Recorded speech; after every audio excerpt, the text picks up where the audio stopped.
All right, welcome back to Experience Distilled. We're going to talk about HR policies and what most distillers miss.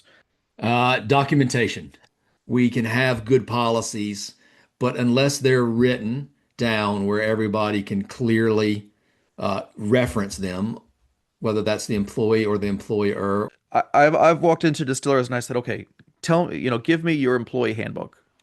And they look, what are you talking about? Well, your employee handbook that lists the employee policies, the progressive discipline, the attendance policy, the vacation policy, all of those things. And they're just like, I hired my brother and my best friend from college, you know, we don't really have those things. But then all of a sudden, usually most companies don't stop at your best friend and your brother. You hire more employees and more, and then all of a sudden it becomes even more critical to have fair and well documented policies.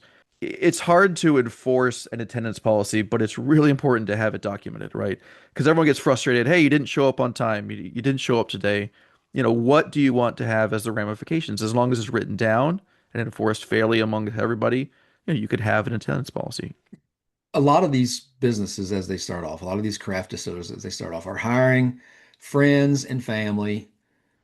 You know them, you trust them, and so they're the first people that you might hire.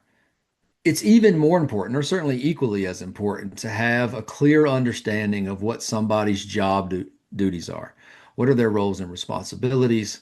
How are you going to make sure that they are doing their job and they understand that they're doing their job if you don't clearly define the goals and objectives for each individual employee? And I think that's harder when they're your friends and family because everybody's trying to be kind to each other. And when it feels like you've got to conduct business in there, not having clarity in a written policy leads to confusion and sometimes resentment and anger.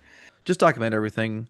Have a conversation with them. Don't let things linger. You We're should not check with giving. your attorney Yeah, that's right. You should. That's right. following That's right. following all of your implementation and creation of your employee handbook and subsequent employee policies. That's right. That's right. Definitely. But if you don't have an employee handbook and you don't have job descriptions written and you don't have an incentive structure documented, you don't have a bonus puck structure, right? All of these things you should at least have the conversation with the employees with and try to just get it on paper so that it's fair for everyone involved and expectations are met. And then when expectations are not met, then you have something that you can talk about.